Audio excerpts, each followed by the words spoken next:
Alam ko minsan hirap ka na. Sobra pa nga eh. Pero bago mo isipin yan, pakinggan mo to.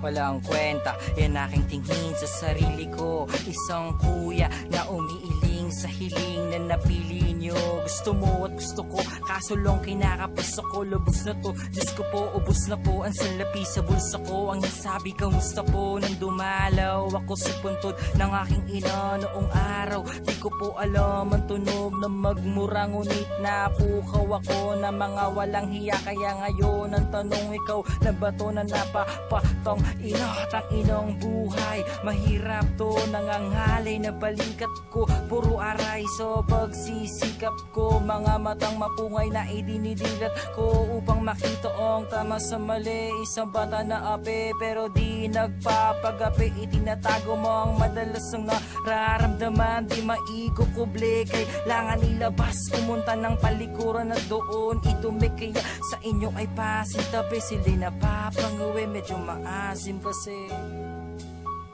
ang buhay natin ay sadyang ganyan. Huwag ka na mag-isip ng ano paman. Hindi na mababawing nawala. Kumilos ka't may mapala.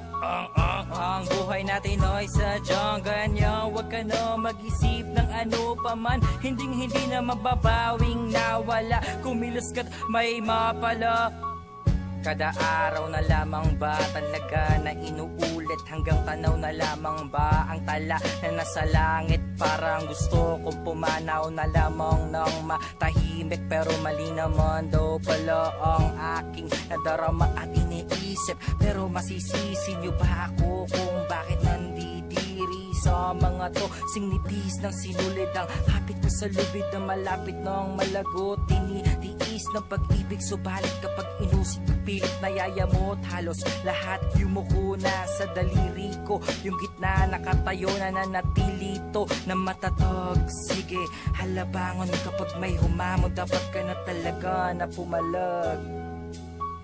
Ang buhay natin ay sadyang ganyan. Huwag ka na mag-isip ng ano paman. Hindi na mababawing nawala. Kumilos ka't may mapala.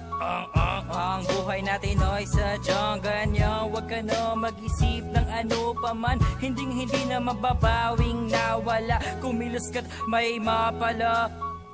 Nahulog ang bulok na dahon mula sa puno. Hinubog ng puot kahapon ang aking puso. Panisang nilunok kong pagkain sa aking inihatid. Sa paglagok ng tubig inumin na siya ring nakasamid. Habang di makahinga may sumapak sa mukha. Suntok sa sikmura sabay tadyak sa tagiliran. Pinipilit tumindig, buhay pa rin ako, puso'y pumipintig. Pinagmamasdan na lamang ang kapaligiran. Ako ay lumuhod at nagpakatira pa. May nagsalitang mahina ang tunog, ika'y ipinagpala. Ako ay sumunod na para bang bata na inosente at walang kamuwang-muwang. Sa dilim may liwanag na hiram na buwan. Sa pinakamalaking bituin, amo ang lahat na animoy mukha ng munting kerubin.